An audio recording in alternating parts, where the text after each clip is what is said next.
하나님 말씀은 여호수아서 1장 1절부터 9절 말씀입니다. 여호수아서 1장 1절부터 9절 말씀입니다.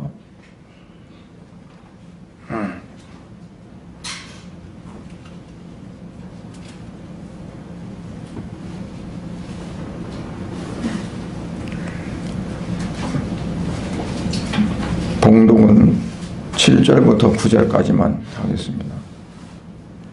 여호수아서 1장 1절부터 9절 가운데 7절부터 9절만 봉독합니다.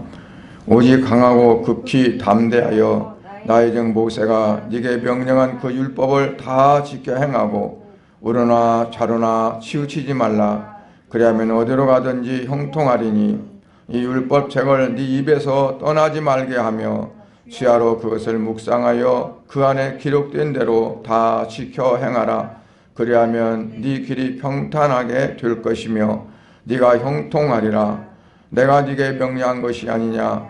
강하고 담대하라. 두려워하지 말며 놀라지 말라.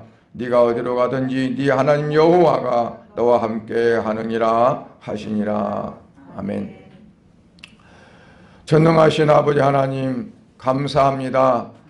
오늘 또 사랑하는 귀한 성도들 하여금 아버지 앞에 예배를 드리며 영광을 돌릴 수 있는 귀한 은혜의 시간 주셔서 감사를 드립니다.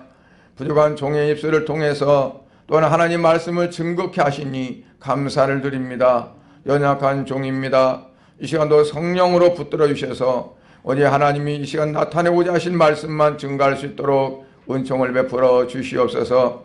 아버지, 우리가 이 세상에 살아갈 때에 눈에 보이는 것, 육신적인 것, 세상적인 것, 그것 때문에 힘들어하거나 좌우로 치우치거나 하지 않게 하시고 오직 하나님 말씀만 바라보고 나갈 수 있는 그러한 신앙이 되어지도록 은총 베풀어 주시옵소서.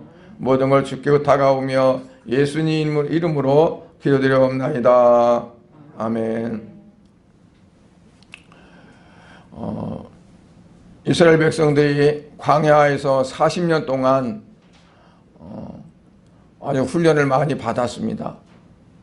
그러면 저들이 가나안 땅에 들어가서 살아가는 삶은 어떤 삶이 되어야 될까요?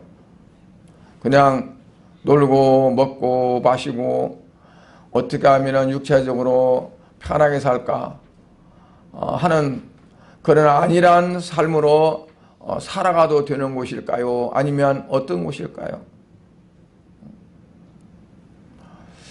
많은 사람들이 요단강은 사람이 땅에 살다가 죽는 것으로 많이 표현합니다. 그래서 며칠 후 요단강 건너가 만나리 그러잖아요. 가나안을 마치 천국에 입성하는 것으로 이렇게 생각을 합니다. 그런데 만약 그렇다면 이스라엘 백성들이 가나안 땅에 들어가서 잘 살아야 되죠. 끝까지. 그러잖아요. 아니 요단을 건너갔는데 가나안 땅에 들어갔는데 죄 안 지하잖아요. 그리고 망하지 아니야 하잖아요. 그런데 수많은 죄를 범하고 결국은 바벨론의 멸망에서 포로로 잡혀가. 그래서 가나안 땅은 그러면 어떤 땅이냐? 가나안 땅은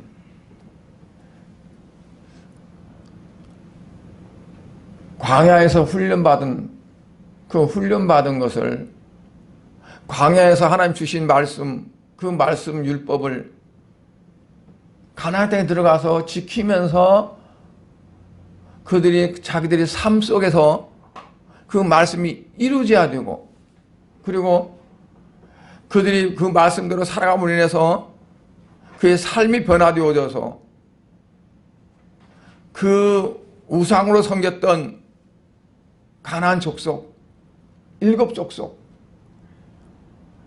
그들을 몰아냈지만 몰아낸 걸로 끝난 것이 아니라 그 지역 온통 주변이 열방이 다 하나님을 믿는 신앙으로 선지를 창조하신 하나님이 우리 모든 걸 다 다스리고 이끄신다는 것을 믿고 그들이 하나님 앞에 돌아올 수 있는 어떤 샘플과 같은 그런 삶이 그들에게 되어져야 됐죠. 그런데 그러지는 못했어요. 그래서 가나안은 예수 그리스도 안에서 하나님이 나를 통치하시고 나를 주관하시고 하나님 전적으로 내 모든 삶을 주관하신다는 것을 내가 믿고 믿음으로 순종하는 하나의 연단된 삶이 가나안 삶이라고 볼 수 있습니다. 그러니까 하나님의 말씀대로 내가 산다는 것은 뭐냐면 하나님의 말씀이 나를 연단하는 거예요. 그 연단한다는 게 뭐냐면 나를 하나님의 자녀로 만들어가는 거죠. 마치 이제 광산에서 어떤 그 광물을 채취했어요. 금광석을 채취했든지 뭐 보석을 했든지 그러면 그거를 이제 정금을 하죠. 그거를 정제하고 그거를 다듬고 해서 하나의 가치 있는 걸로 만들잖아요. 그러한 삶이 되어져야 된다는 얘기예요. 그러니까 예수를 믿으면 믿는 걸로 끝나버린 것이 아니라 그 믿음의 삶이 시작되면서부터 어떠냐면 하나님의 말씀이 내게 오면 그 말씀이 나를 단련하고 그 말씀이 나를 만들어가는 거예요. 하나님이 그 말씀이 나를 만들어가기 위해서는 내가 어떠냐면 나를 맡겨야 되죠. 오늘 제목이 주야로 묵상하라는데 뭘 묵상하느냐? 하나님 말씀을 묵상하는 거예요. 왜? 하나님 말씀이 나를 만들어가게 나를 단련하고 만약 내가 말씀에 순종하지 않을 때는 나를 채찍을 하기도 하고 때로는 내가 배고파서 굶주릴 때도 있고 내가 하던 것들이 다 망가질 수도 있고 어떤 상황을 통해서 하나님은 나를 만들어가는 거죠. 그러기 위해서는 뭐가 필요하냐? 말씀을 묵상하는 게 필요하다는 얘기입니다.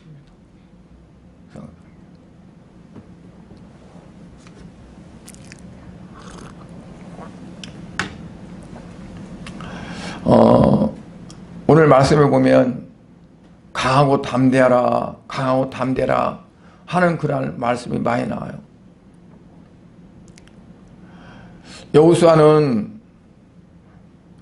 어떠냐면 모세가 이스라엘 백성들을 지도자로 해서 이스라엘 백성들을 애굽에서부터 출애굽 하는데 앞장섰을 때 여호수아는 어떤 위치에 서 있을까요? 모세 가장 가까운 데서 서서 모든 걸 다 보았어요.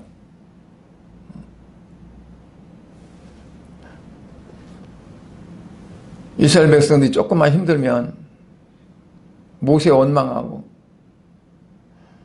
내가 너한테 뭘 하거든 우리 그냥 가만히 살게 놔두라고 하지 않든 욱박지르고 때로는 심지어 돌로 쳐서 죽이려고 돌멩이 들고 달려들기도 하고 그 모든 것들을 이 여호수아가 다 보고 왔어요. 지금 여호수아는 모세가 죽은 후에 모세의 뒤를 이어서 이스라엘 백성들을 이끌고 저 요단을 건너서 가나안 땅을 정복하고 차지하라고 하는 하나님의 그 엄명을 받았어요. 그 앞에는 어떠냐? 가나안 땅에는 7족속에서 또 니무롯이 있죠. 그 아주 거대한 그러한 사람들이 있잖아요. 그 사람들이 지금 다 단합해 가지고 긴장해 있어요. 그 여리고성 같은 경우는 아니 문을 탁 닫았잖아요. 다 촉인자하고 있어요. 저들의 합해서 쫓아오면 우리가 어떻게 당하나? 그들이 두렵죠. 요단강을 건너서 가나안 땅에 간다는 자체가 두렵죠. 그런데 정작 두려운 것은 그 가나안 족속들이 두려운 것이 아니라 이 여호수아는 이스라엘 백성들이 두려운 거예요. 이스라엘 백성들이. 이들이 얼마나 모세를 막 대들고 모세를 죽이려고 하고, 모세는 잘못한 것이 하나도 없잖아요. 그냥 하나님 말씀하신 그들에게 선포하고 하나님 말씀한 대로 이끌고 가고, 근다고서 모세가 월급 받은 거 아니거든요. 그렇잖아요. 40년간 월급 받았으면 아마 대단할 거예요. 근데 모세는 가나안 땅 밟아보지도 못하고 느보산에서 죽었어요. 모세에게 붙여서 하나님 앞에 제사하고 같이 하나님을 섬겼던 아론은 모세보다 더 먼저 하나님 불러가고,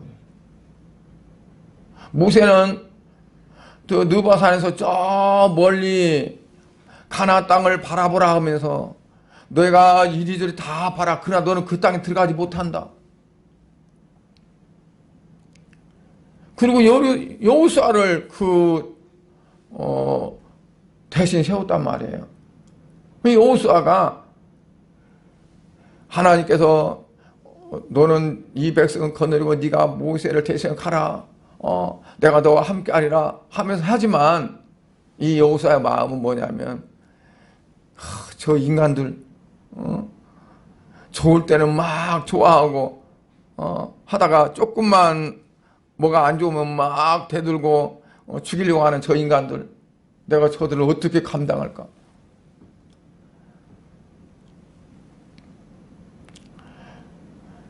그러니까 이 여호수아에게 하나님께서는 말씀하시는 게 보면 계속 뭐라 하냐면 너는 강하라, 담대하라, 놀라지 말라, 두려워하지 말라 계속 말씀하세요. 7절, 9절, 8절 계속 말씀하시는 거예요. 그러니까 왜 하나님께서는 그렇게 한 번만 하는 것이 아닌가 아니라 똑같은 그 뉘앙스를 가진 그 말씀을 계속 하느냐? 여호수아가 그만큼 두려워하고 있다는 거죠.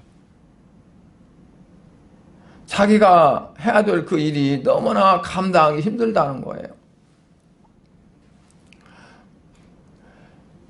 애굽에서 나와서 얼마 안 갔을 때 아말렉 족속들이 이스라엘을 뒷공문을 쳤어요. 쳐가지고 모세는 산꼭대기 가서 산에 가서 기도하고 하나님 앞에, 그리고 이 여호수아가 싸운 거거든요. 그런데 여호수아가 그것 때문에 두려운 거 아니에요.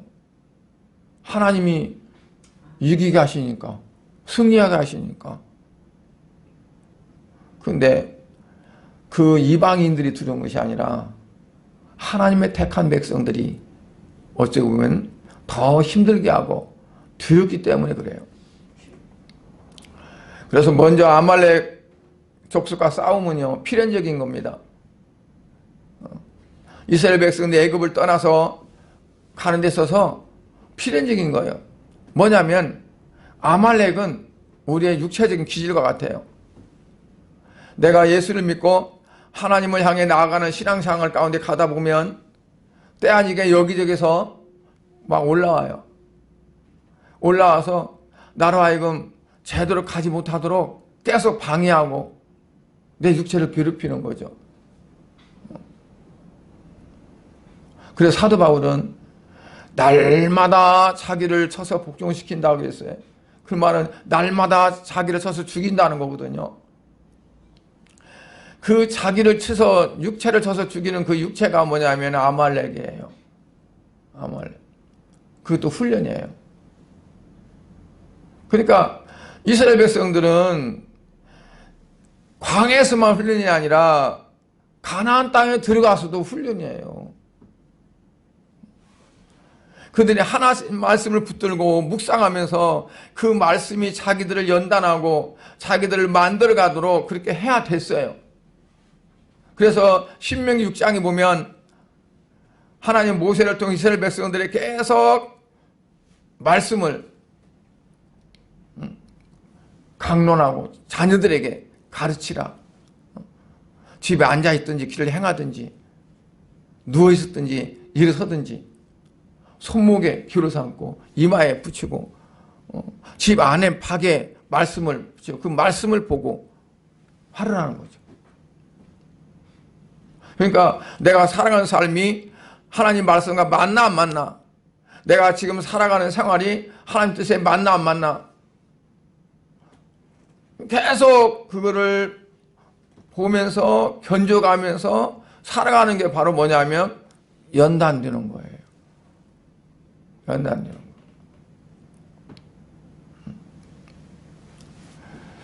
우리가 찬송가 347장 아까 부르잖아요.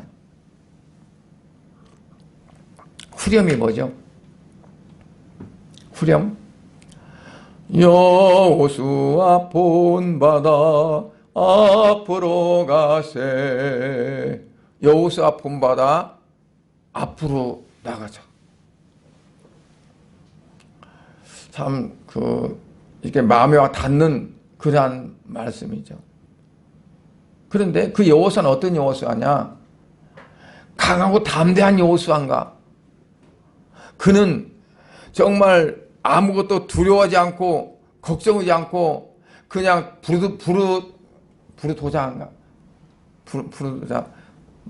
막 밀고 나가는 그러한 건가? 만약 그렇다면요, 우리는 여호수아를 본받을 수가 없어요. 왜냐하면 우리는 그렇게 강하지 못하니까, 연약하니까 본받을 수가 없어요. 여호수아도 내나 마찬가지로 골머리 쌓고 막 앉아보자 고민하고 이걸 어떻게 하나 근심 가운데 빠지는 사람이에요. 그러니까 하나님께서 계속 내가 너와 함께하나, 내가 너를 떠나지 아니한다, 모세가 함께한 것처럼 내가 그렇게 하마 하면서 계속 말씀하시는 거예요.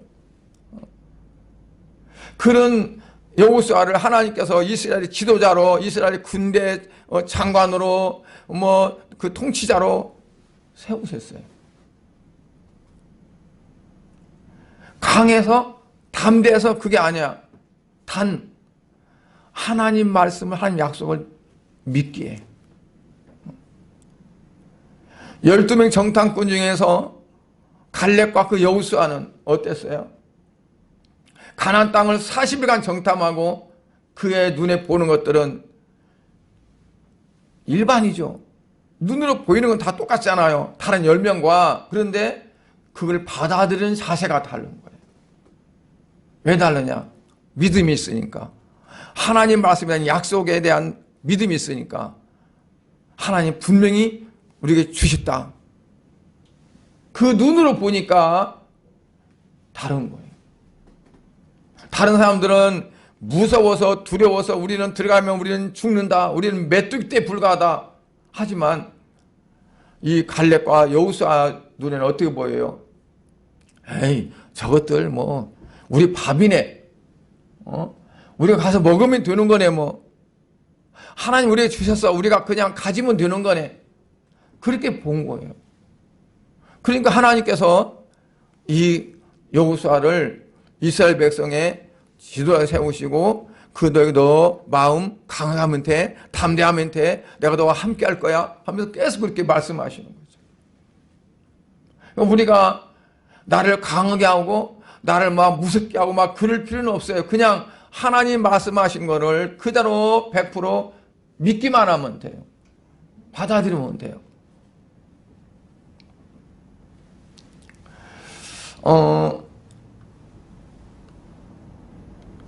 이 두려움의 정체가 이제 제가 말씀드리고자 하는 두 번째 대지에 말씀하고 있습니다. 그런데 3절에 보면 뭐라고 하냐면 내가 모세에게 말한 바와 같이 물은 너희 발바닥으로 밟는 곳은 모두 내가 너에게 주었노니 그래요. 하나님께서 여호수아에게 말씀하는 거예요. 내가 모세에게 말한 바와 같이 물은 너희 발바닥으로 밟는 곳은, 그 말은 밟은 곳이 아니라 앞으로 밟을 곳입니다. 그러니까 밟는 곳 다 너에게 줄 것이다가 아니라 주었다 하는 거예요. 주었다. 그러니까 하나님이 이미 다 준 거예요. 그 하나님이 주신 곳에 이들이 발걸음을 인도할 거예요.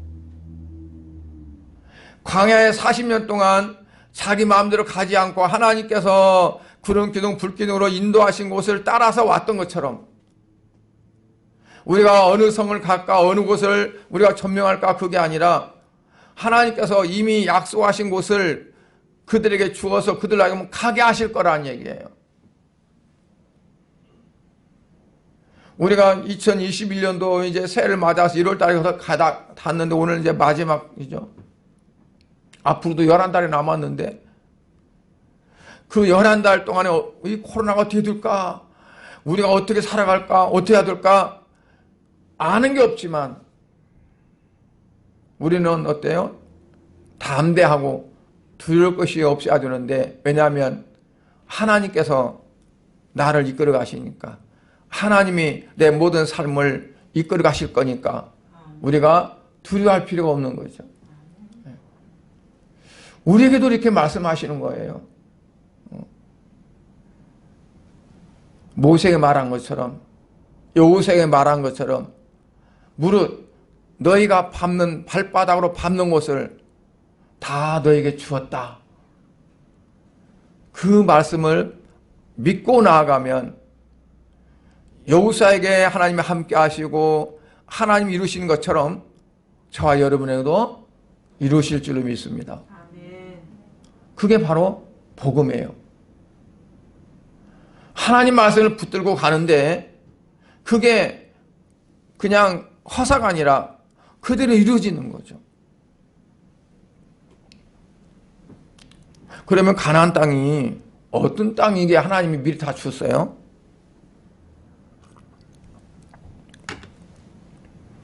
그 땅이 어느 땅인데, 무슨 땅인데, 지금 다른 사람들이 살고 있는데 그 땅을 하나님이 너에게 줬다고 그러고 내가 줬으니까 너희들은 가서 그냥 거저 갖기만 하면 된다고 말하는 걸까요? 가나안 땅은 아브라함이 갈대아 우르 땅에 살고 있을 때 하나님께서 아브라함에게 아브라함아, 너는 네 고향, 네 친척, 네 아비 집을 떠나서 내가 네게 지시할 땅으로 가라 라고 말씀해서 이 아브라함은 어땠을까요? 황당했겠죠. 어떻게 보면 우리 같으면. 아니 도대체 어디로 가라는 것도 아니고 내가 너에게 앞으로 지시할 거니까 지시할 땅으로 가라. 그 말은 내가 너를 인도할 거다는 거죠. 너희가 살 땅을 내가 인도할 테니까 너는 나만 믿고 네가 일단 여기서 떠나라는 거잖아요. 근데 이거 쉬울까요? 자기 아버지도 있고 이제 자기 동생 하란의 아들 하나 낳고 하란은 죽었어요. 그래서 그 조카도 자기가 책임져야 돼. 그러니까 이 가족들을 같이 가는데 그냥 무작정 떠나라는 거잖아요. 근데 아브라함은 어때요? 그 말씀에 순종했어요. 그 말씀에. 그래서 갈대아 우르에서 떠나서 하란에 머물다가 하란에서 데려가 죽고 아버지 데려가 죽고 그 다음에 가나안 땅으로 올라가서 거기서 사는데 그 조카 롯과 헤어지게 됐죠. 왜냐하면 하나님 축복 주셔서 같은 땅에 있기가 좀 벅찼어요. 그래서 아브라함은 자기 조카 롯에게 야 네가 어디에 살 것인가 네가 정하라. 네가 그리 가라 그러니까 롯이 어느 땅을 정했어요? 소돔 땅, 소돔과 고모라를 정했어요. 그런데 그 당시에는 이제 그 땅이 마치 동산, 에덴 동산처럼 아름답고 모든 것이 다 풍성했다고 그랬어요. 딱 눈으로 볼 때에는 얼마나 좋았을까요? 그러고 살았어요. 그런데 어느 날 어떤 사람들이 막 정갈이 왔어요.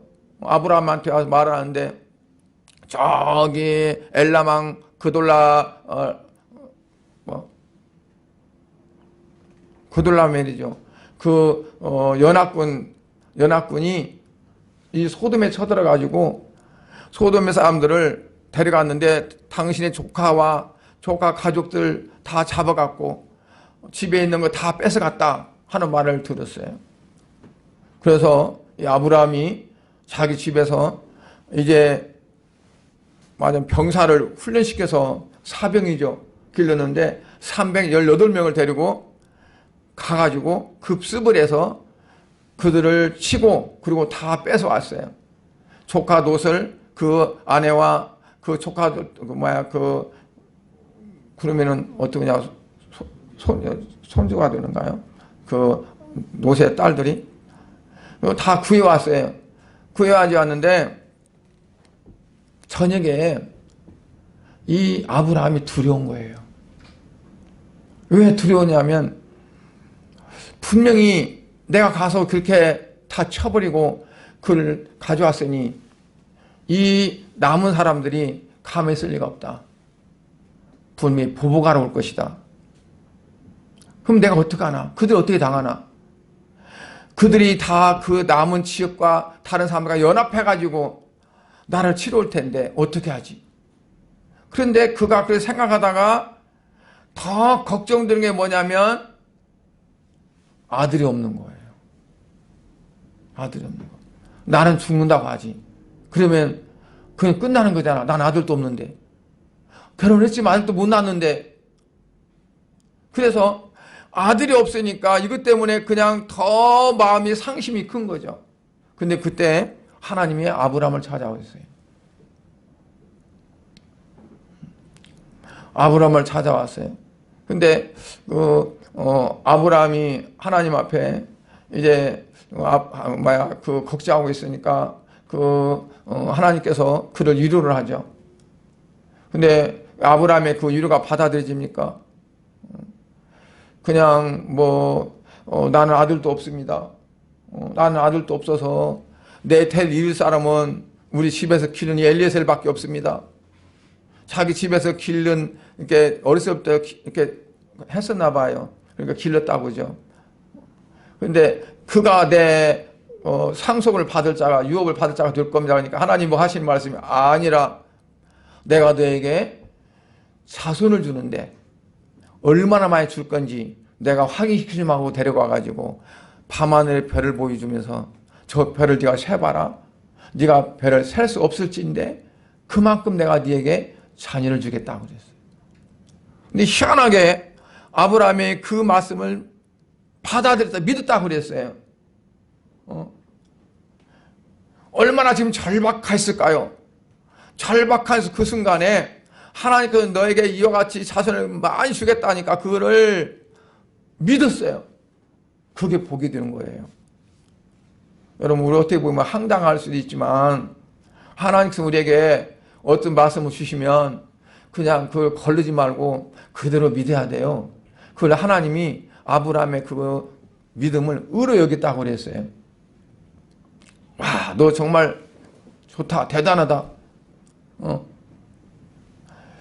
그런데 이제 하나님께서 뭐라고 하냐면 이 땅을 애굽 강에서부터 저 유브라데스 강까지, 유브라데스는 강은 어디 있냐면 터키로부터 시작해가지고 시리아, 그 다음에 이라크 남부 서쪽에서 남부 동쪽으로 해서 페르시아만으로 빠집니다. 그러니까 지금 보면 시리아 쪽에서부터 이라크까지 해서 이 애굽 강이면 나일강이잖아요. 나일강 위쪽으로 해서 너에게 주겠다는 거예요. 근데 언제 주느냐? 400년 있다가. 왜 400년까지 기다려야 됩니까? 이곳에 사는 사람들이 아직 죄가 가득하지 않아가지고 4대 만에 네 자손들이 이제 이곳에 와서 살 것이다 라고 말씀하시는 거예요. 그러면서 하나님께서 그러니까 이 아브라함이 어때? 내가 그걸 어떻게 믿습니까? 그러니까 아브라함이 그러면 3년 된 암염소, 3년 된 순염소, 또 3년 된 순양, 그리고 집비둘기, 이제 산비둘기를 가져와라. 그래서 하나님 시키는 대로 짐승들을 반제를 쩍 쪼갰어요. 암염소, 또 암소, 또 순양 이렇게 딱 쪼갰어요. 여기에 딱 놓고 있는데 성경에 뭐라 그러냐면 여호와의 횃불이 지나갔다고 그랬어요. 그 사이를. 그럼 뭘 의미하냐면 옛날에 고대 근동 지역에서는 계약을 할 때 우리는 지금 문서로잖아요. 계약할 때 그게 아니라 짐승을 잡아서 쪼개놓고 그 사이를 딱 갈라놓고 그 사이를 둘이 지나간대요. 왜 지나갈까요? 이 계약을 파기한 사람은 이 짐승이 쪼개진 것처럼 당한다는 거죠. 그럼 계약이 무서운 거예요. 그렇죠? 아니 배로 갚아주면 되지. 근데 그게 아니야. 죽음으로 대가를 치르라 그런 거죠. 얼마나 무시무시해요. 그런데 이상한 게 여호와의 횃불 하나님만 지나가서 아브라함은 지나갔다고 안 했어요. 아브라함은 지나갔다고 안 했어요. 하나님이 대표로 지나갔어요. 그런데 그 땅이 언제냐? 지금 이 애굽에서 이스라엘 백성들이 야곱의 식구들이 가가지고 400년간 살면서 이 식구가 많이 불어났어요. 그러니까 애굽의 그 왕이 이제 막 고생을 시키는 거죠. 이것들이 너무 자손이 많이 퍼뜨리니까 힘들게 일하면은 이것들이 저녁에 그냥 자빠져 살 테니까 그렇게 하자 그래가지고 막 죽으라고 일을 시키는 거예요. 근데도 이 사람들은 막 자손이 번성하는 거예요. 그러니까 이 이스라엘 백성들이 부러지죠. 하나님 앞에 부르짖는 거예요.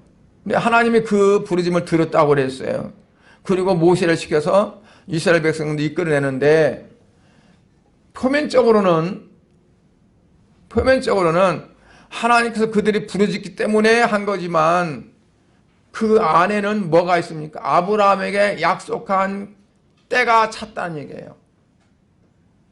아브라함에게 언약한 그 말씀의 때가 찼기 때문에 그렇다는 얘기죠.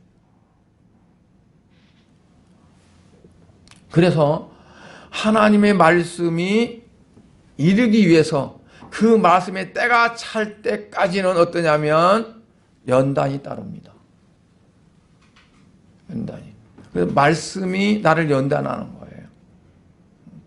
여러분, 하나님 말씀을 듣고 내가 그 말씀대로 살아야겠다라고 내가 다짐하고 그리고 정말 하나님 앞에 기도하면 그 말씀대로 그냥 사라지느냐? 그게 아니라 내게 연단이 옵니다. 그렇게 가려면 그냥 가는 것이 아니라 여러 가지 과정을 거쳐서 그 말씀대로 사라질 수 있도록 하게 되는 거예요. 그래서 믿음으로 살려고 하면 살려고 할수록 육체적으로는 힘든 일들이 올 수 있어요. 아니 내가 왜 믿음으로 살려고 하는데 나에게 힘들지? 이런 일이 자꾸 일어나지? 그러는데 어쩌면 그게 당연한 수순이라는 얘기예요. 왜냐하면 하나님의 말씀이 응할 때까지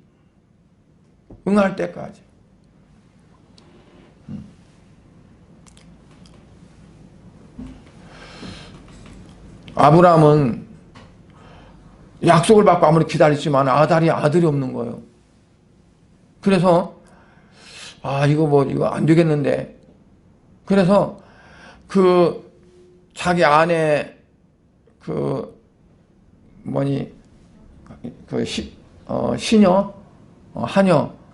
하녀와 동침해서 아들을 낳았어요. 이스마엘을 낳았어요. 근데 그러고 나서 13년간 하나님이 이 아브라함을 찾지 않았죠. 그러고 나서 창세기 17장에 하나님이 아브라함을 찾아오시는 그때가 아브라함 나이 99세예요. 하나님 찾아오셔서 뭐라고 하냐면 나는 전능하신 여호와라 그러면서 너는 내 앞에서 온전하라 완전하라 라고 하는 거예요. 완전하라. 그리고 이 아브라함에게 뭐라고 하냐면 너는 이맘때에 네가 아들을 낳으리라. 그러니까 아브라함이 뭐라고 그럴까요? 아우 하나님 내가 나이가 지금 이제 99세인데 내년은 100살인데 우리 아내는 90살이고 그런데 어떻게 아들 낳았습니까? 아니 다 이스마엘 있으니까 이스마엘로 그냥 하면 안 됩니까? 그 아들이 있는데. 그러니까 하나님께서 뭐라고 해요? 아니야 네 아내 사라에서 난 자가 그 아들과 내가 약속하겠다. 언약하겠다. 그러니까 뭐냐면 그 이삭에게서 난 자, 이삭과 그러니까 사라에서 난 이삭과 언약을 맺고 그 이삭의 자녀들이 이 땅을 차지한다는 얘기예요. 이스마엘은 아브라함의 육신적인 힘으로 낳았다면 이삭은요 육신적으로 낳을 수 있는 그게 못 됐어요. 아브라함도 너무 잘 알아요. 근데 하나님이 하나님의 약속을 지키기 위해서 어떻게 해요? 그 100살에도 아들을 낳게 하시는 거예요. 100살에도. 근데 그러기 전에 하는 일이 있었어요. 뭐냐면 할례를 받으라는 거죠. 할례. 왜 할례를 받으라고 하냐면 이 할례는 남자의 생식기에 포피를 베서 버리는 건데 그거는 자기 육체의 힘으로 이스마엘을 낳잖아요. 그래서 이제는 네 육체의 힘이 아니라 너는 죽었다. 육체가 죽었다는 걸 상징하는 거죠. 육체가 죽었다는 거. 여러분 구약 사람들은 할례를 받았어요. 그런데 성경에서 우리는 뭐라고 합니까? 우리는 마음의 할례를 받았다고 그래요. 마음의 할례를. 우리 기독교인들은 할례를 어떻게 받아요? 마음의 할례를 받으면서 세례를 받아요. 마음의 할례 받았다는 건 이미 나는 죽었다는 거예요. 예수 그리스도가 이제 내 안에 계신다는 거죠. 사도 바울이 고백한 것처럼 그러한 구원의 확신과 믿음 있는 사람에게 세례를 주는 거예요. 그러니까 세례는 뭐냐면 내 옛사람이 죽었다는 거죠. 내 옛사람이 죽고 이제는 새로 태어났다는 거예요. 그게 바로 세례란 말이죠. 그러니까 이제는 내가 내 육신의 힘으로 살지 않고 육신의 뜻과 생각으로 살지 않고 오직 하나님의 말씀을 받아들이고 하나님 말씀에 언약된 말씀대로 산다고 하는 것이 바로 할례의 징표예요. 그 할례를 받고 난 자가 바로 누구냐? 이삭이에요. 이삭. 그 이삭의 자손들이 결국 하나님이 언약한 이 땅을 가질 수 있는 거예요. 그런데 만약에 애굽에 살던 사람들이 나왔는데 하나님의 가나안 땅을 준다고 약속했어요. 아니 정탐꾼 보내서 확인했어요. 근데 믿지를 못해. 그러면 그 땅을 줄 수 있을까요? 하나님의 언약을 안 믿는데, 약속을 못 믿는데 광야에서 다 죽여버렸어요. 왜냐하면 가나안 땅에 들어갈 자격이 없어요. 그곳은 하나님의 언약을 믿고 하나님의 약속을 믿고 가는 자들이 차지하는 땅이에요. 그러니까 우리가 천국에 가는 것도 마찬가지입니다. 내가 예수를 믿는다고 하지만 만약에 하나님의 말씀을 내가 전적으로 내 안에 믿고 그리고 순종하고 확실하게 믿음으로 가지 않으면 그곳에 들어갈 수가 없는 거죠.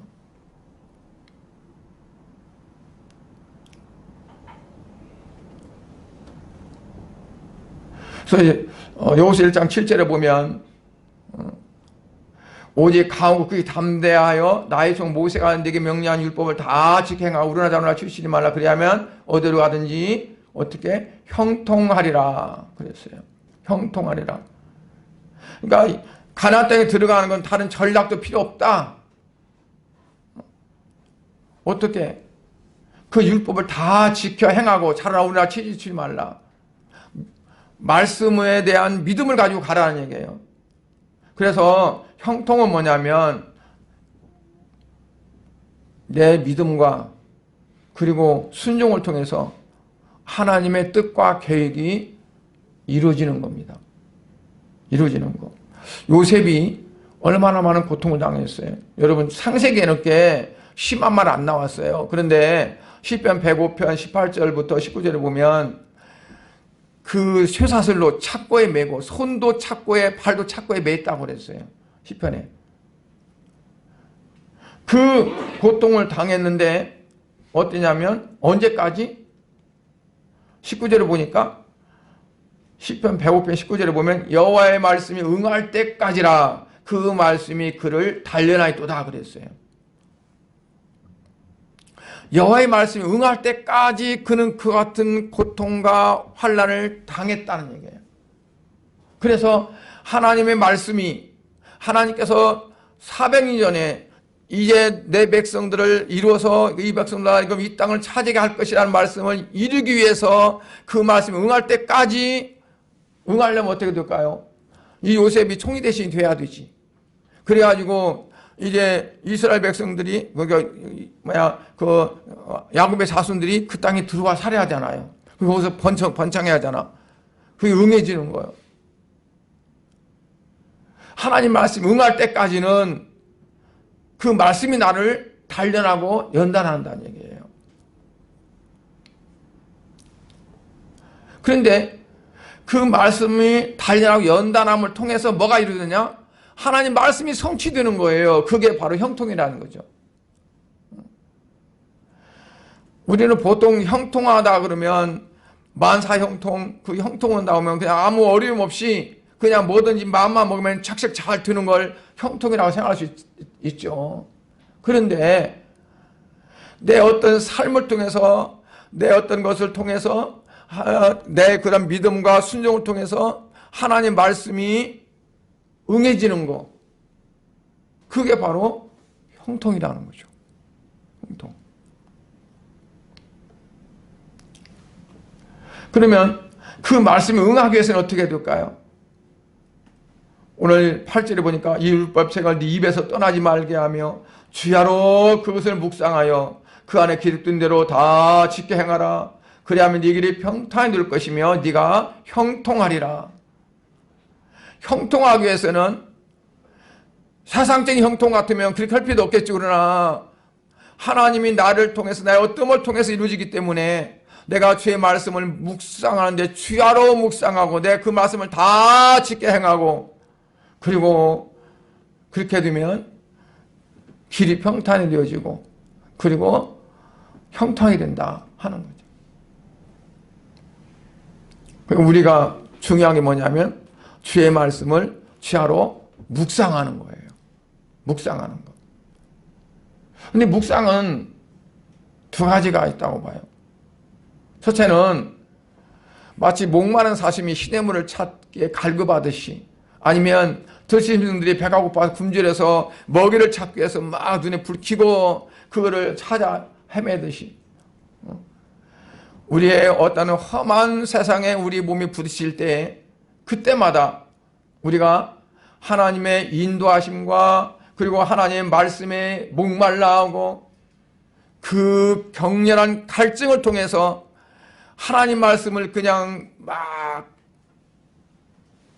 먹고자 하는 에레미야는 하나님 말씀을 두루마리를 먹을 때 입에 쓴 것 같아 쓰는데 이게 넘어가니까 달았다 그랬어요. 그러니까 그처럼 하나님 말씀을 갈급해하는 갈망하는 그런 마음으로 가지는 것이 바로 묵상이라. 또 하나는 뭐냐면 소가 되새김질 하듯이 이제 신약성에 보면은 사도행전에 보면 베레아 사람들이 말씀을 들으면 뭐라고 되어 있어요? 그 말씀이 그런가 해서 그 말씀을 상고했다 그랬어요. 되새겼다는 거거든요. 되씹고. 그런데 그렇게 되씹을 때 어떻게 돼요? 내게 영양분이 돼요. 여러분 소나 양이나 하나님 앞에 제물로 바치라고 했는데 그것은 다 되새김질하는 겁니다. 발굽이 갈라지고 조건이 되새김질할 것, 발이 굽이 갈라질 것, 발이 굽이 갈라졌어도 되새김질 못하면 노. 되새김 한다고도 발이 굽이 안 갈라졌으면 또 노. 두 가지가 돼야 됐어요.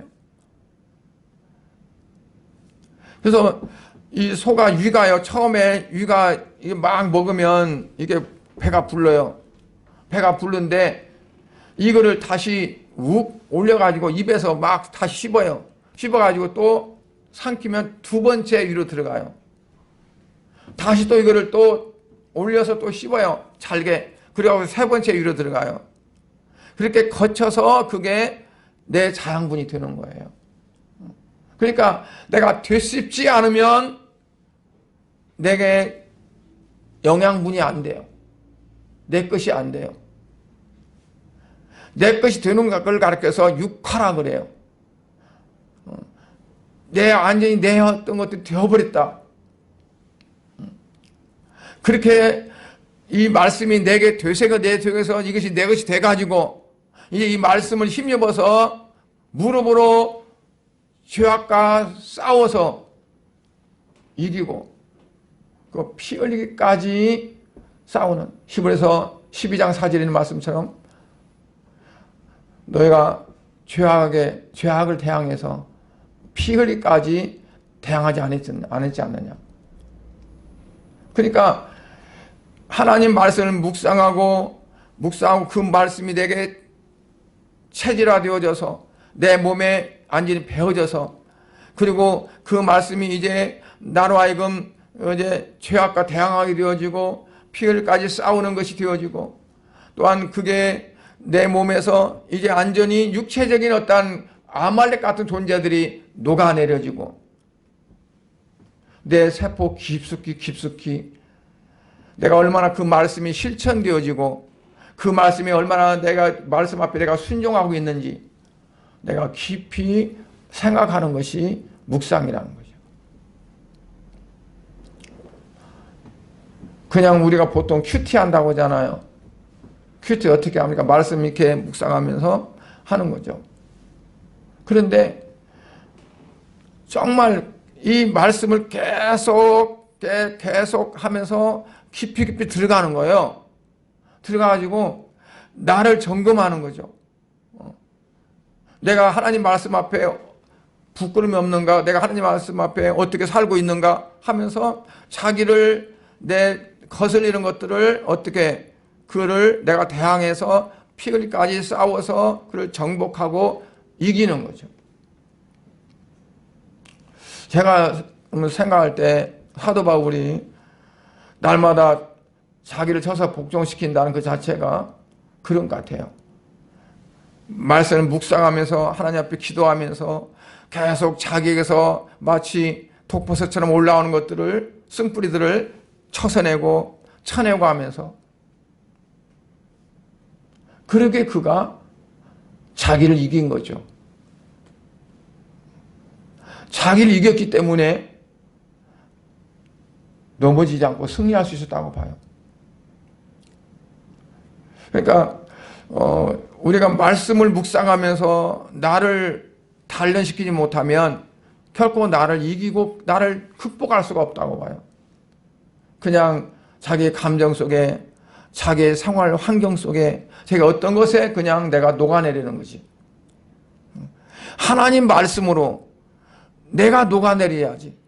하나님 말씀으로 내 어떤 그 자지구리였던 모든 것들, 옛사람의 어떤 것들이 다 녹아내려지고 그리고 그냥 허물허물해지고 오직 하나님의 말씀 앞에 내가 순종되어지는 그런 삶이 되어져야 된다고 봅니다. 그랬을 때 어떻게 해요? 하나님께서 내 길에 평탄하게 해주시고 그리고 내가 형통하게 한다. 근데 형통한 거가 뭐라고 그랬어요?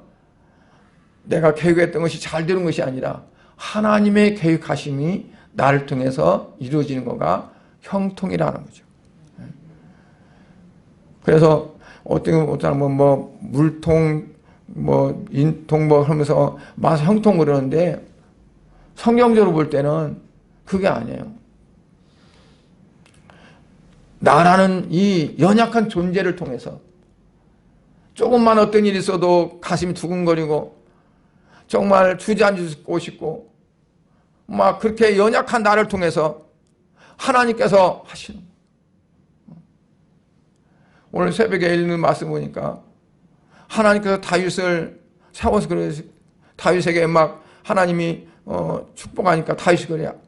여호와여, 내가 누구이가 안 돼? 내가 누구가 안 돼? 하나님이 어떤 분이신데 나한테 이러십니까?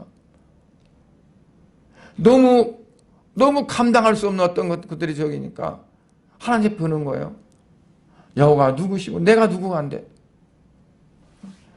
그러니까 우리가 하나님 말씀에 앞에서 정말 나는 이렇게 연약하고 나는 부족하고 난 이런데 하나님은 어떻게 나를 이렇게 하십니까? 날 이렇게 하나님 복을 주시고 날 이렇게 사용하십니까? 그러면서 내 지금까지 내 의지로 내 생각으로 내 어떤 걸로 살았던 그러한 것들이 마치 봄 되면 얼었던 모든 것들이 다 녹아내리는 것처럼 그렇게 녹아지는 그런 게 되어져야 된다고 봐요.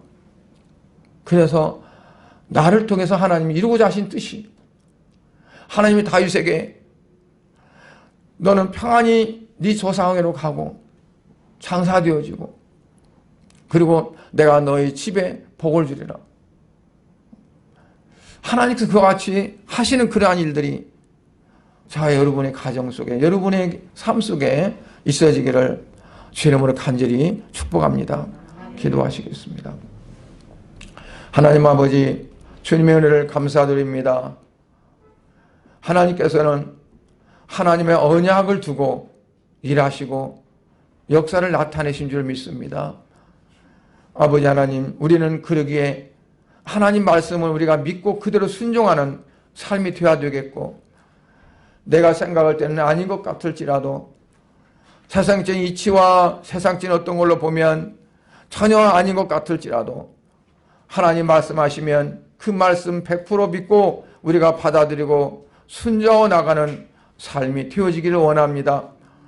아버지요, 우리는 아무리 기다려도 어떠한 것이 변동없을지라도 아브라함이 오래 참아 약속을 받았다고 하는 히브리서 6장에 있는 말씀처럼 우리가 하나님을 믿고 말씀을 믿고 오래 기다려서 정말 하나님의 약속이 이루어지고 성취되어지고 형통한 삶이 되어지는 그러한 놀라운 삶이 되어지도록 은혜 베풀어 주시옵소서. 금년 2021년도 한 해가 무겁게 시작되었습니다. 아버지, 그러나 갈수록 아버지 하나님께서 가볍게 하시고 아버지여 사랑 귀한 모든 성도들의 삶에 더욱더 아름다운 삶이 되어질 수 있도록 은혜 베풀어 주시옵소서. 코로나19가 속히 아버지여 주님 이제 종결되게 해주시고 아버지여 마스크를 쓰지 않아도 불안함이 없는 그러한 삶이 속히 올 수 있도록 인도하여 주시옵소서. 예배를 주일날 오전에만 드리는 것이 아니라 오후에도 드리고 성역 공부도 할 수도 있고 아버지 또한 기도 집회도 할 수도 있고 전도도 할 수도 있고 아버지 여러 가지 모든 기도 이제 신앙 행위를 할 수 있는 그러한 시기가 속히 올 수 있도록 하나님 역사하여 주시옵소서. 아버지 하나님, 또한 이제 그 방역 당국과 의료진들과 또한 모든 정책을 수립하는 이제 정치인들과 또한 이제 참 경제의 삶을 이끌어가는 모든 이들과 아버지 소상공들과 모든 국민들 한 사람 이르기까지 아버지 저들이 하나님 앞에 겸허하고 겸손하게 하시고 아버지 하면 주여 이 모든 것을 이끌어 가시는 분은 오직 여호와 하나님이심을 믿고 아버지 하나님 말씀 앞에 엎드릴 수 있는 그러한 삶이 되어지도록 은혜 베풀어 주시옵소서. 아버지 하나님, 한 주간도 우리 성도들의 모든 삶이 아버지 주님과 함께하고 동행하는 삶이 되어져서 아버지 혹시라도 어려운 가운데 있을 때 낙심하지 않게 하시고 아버지 그것들이 다시금 승리할 수 있는 그러한 이제 계기가 되어지는 놀라운 축복이 되어지도록 은총 베풀어 주시옵소서. 모든 걸 주께 의탁하오며 예수 그리스도 이름으로 기도드리옵나이다. 아멘.